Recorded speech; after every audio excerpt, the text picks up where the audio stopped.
जब जिंदगी तुम्हें दोबारा मौका दे तो पुरानी गलतियों को दोहराने की गलती कभी मत करना।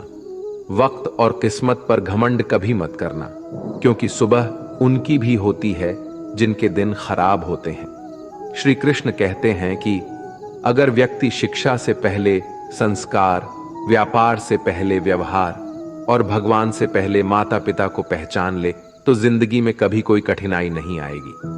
स्वार्थ से रिश्ते बनाने की कितनी भी कोशिश करें वो कभी नहीं बनते, और प्रेम से बने रिश्तों को कितना भी तोड़ने की कोशिश करें वो कभी नहीं टूटते। जिंदगी के इस रण में खुद ही कृष्ण और खुद ही अर्जुन बनना पड़ता है।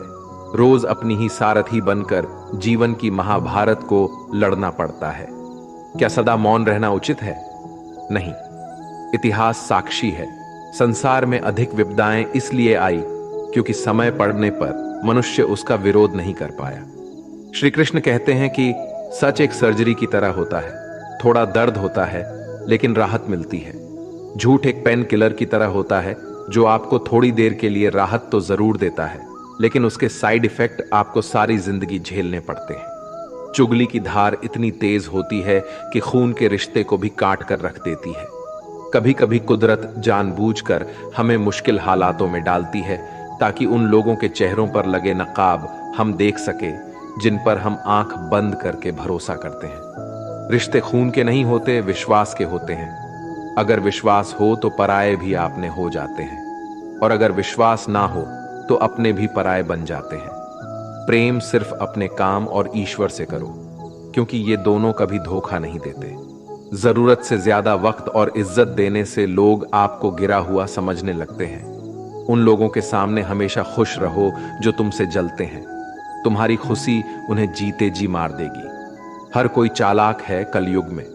किसी को शरीफ समझने की गलती कभी मत करना। शरीर सुंदर हो या ना हो, पर शब्दों का सुंदर होना जरूरी है, क्योंकि लोग चेहरा भूल सकते हैं पर शब्दों को नहीं। जो आपको समझ सके वही तो अपना है, वरना खूबसूरत चेहरे तो दुश्मनों के भी होते हैं। जमीन पर गिरोगे तो उठ जाओगे, पर नजरों में गिरोगे तो उठ नहीं पाओगे। जो इंसान शक्ति ना होने पर भी मन में हार नहीं मानता, उसे संसार की कोई भी ताकत हरा नहीं सकती। दूसरों की गलतियों से सीखो, अपने ही ऊपर प्रयोग करके सीखने की तुम्हारी उम्र कम पड़ जाएगी। खुद को ऐसा बनाओ कि आपसे मिलने वाला हर शख्स आपके जैसा बनना चाहे। समस्याएं हमारे जीवन में बिना किसी वजह के नहीं आती। उनका आना एक इशारा है कि हमें अपने जीवन में कुछ बदलना है।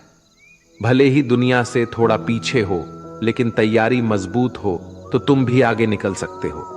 जिंदगी बेहतर तब होती है जब आप खुश होते हैं, लेकिन जिंदगी बेहतरीन तब होती है जब आपकी वजह से लोग खुश होते हैं। जब तक आप अमीर और सफल नहीं हो जाते, तब तक किसी को ज्ञान ना दें, क्योंकि कोई आपकी बात नहीं सुनेगा। ज्यादा बोझ लेकर चलने वाले अक्सर डूब जाते हैं, फिर चाहे वो सामान का हो या अभिमान का। श्री कृष्ण कहते हैं, जिस इंसान की नीयत अच्छी है उसका नसीब कभी बुरा नहीं हो सकता। जीवन में पैसा नहीं, व्यवहार कमाओ, क्योंकि शमशान में 4 करोड़ नहीं 4 लोग छोड़ने आएंगे। जिंदगी में कभी किसी को कम मत समझो। पूरी दुनिया को डुबाने की ताकत रखने वाला समंदर तेल की एक बूंद को भी नहीं डुबा सकता। विरासत में गद्दी तो मिल सकती है, हमेशा कड़वी। किसी की कदर करनी है तो जीते जी करो। मरने के बाद तो नफरत करने वाले भी कह देते हैं कि इंसान बहुत अच्छा था। कभी भी उनकी बातों पर ध्यान मत दो जो पीठ पीछे आपकी बातें करते हैं, क्योंकि इसका मतलब साफ है कि आप अभी भी उनसे 2 कदम आगे हो। मेरी जिंदगी की 3 गलतियां: हर किसी पर बहुत जल्दी भरोसा किया, हर किसी की खुद से ज्यादा परवाह की, कभी किसी को धोखा नहीं दिया। किस्मत और पत्नी भले ही परेशान करते हैं, लेकिन जब साथ देते हैं तो जिंदगी बदल जाती है। जिंदगी का मजा अपने तरीके से ही लेना चाहिए। लोगों की खुशी के चक्कर में शेर को भी सर्कस में नाचना पड़ता है। कुछ लोगों को छोड़ना इसलिए जरूरी हो जाता है कि अगर हम उन्हें ना छोड़े तो वो हमें कहीं का नहीं छोड़ दे। श्री कृष्ण कहते हैं, धीरज रखिए। होते हैं अपनों के ठुकराए होते हैं, वो बहुत कठोर हो जाते हैं, दिल से भी और बोली से भी।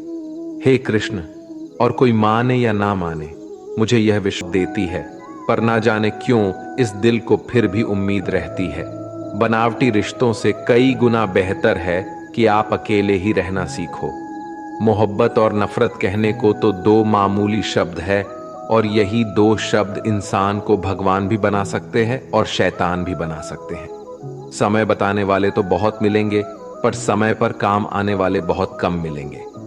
तूफान का आना भी जरूरी है जिंदगी में, तभी तो पता चलता है कि कौन हाथ पकड़ता है और कौन हाथ छोड़ता है। पता नहीं जिंदगी वापस मिलेगी या नहीं, इसलिए दुख में, गुस्से में, नफरत में, नाराजगी में या किसी से झगड़ा करके इसे बर्बाद ना करें।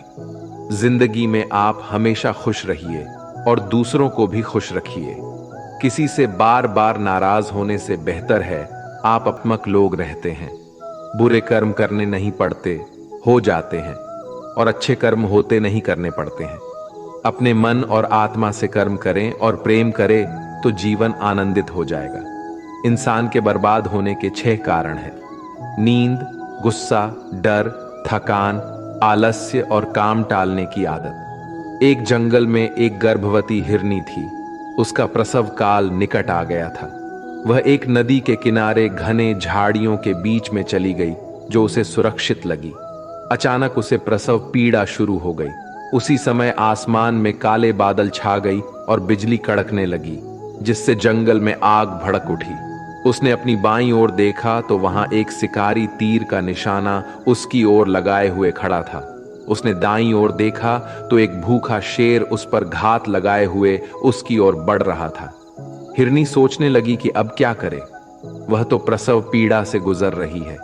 एक तरफ आग है, एक तरफ शिकारी और शेर भी उसकी तरफ आ रहा है, दूसरी तरफ नदी भी बह रही है। क्या मैं और मेरा बच्चा इन सबसे सुरक्षित रह पाएंगे? फिर उसने अपना सारा ध्यान अपने बच्चे को जन्म देने में लगा लिया। बाकी सब कुछ ईश्वर के भरोसे छोड़ दिया। फिर जो हुआ आश्चर्यजनक था। बिजली करकराने से शिकारी की आंखें चौंधिया गईं। तीर दूसरी ओर चल गया और जाकर भूखे शेर को लग गया। इसी बीच बारिश होने लगी और जंगल की आग बुझ गई। इधर हिरनी ने एक स्वस्थ बच्चे को जन्म दिया। दोस्तों, कभी कभी ऐसी समस्याएं हमारे सामने आ जाती है, तब हमें कोई रास्ता नहीं दिखता। इन विपरीत परिस्थितियों में नकारात्मक होने के बजाय हमें अपने काम पर सकारात्मकता के साथ लगे रहना है। जब अपने हाथ में कुछ ना हो तो सब कुछ ईश्वर के हाथ में सौंप देना चाहिए। वह जो करेगा अपने लिए बढ़िया ही करेगा। दोस्तों, इस वीडियो में बस इतना ही। मिलते हैं अगले वीडियो में। अपना ख्याल रखिएगा। जय श्री कृष्णा।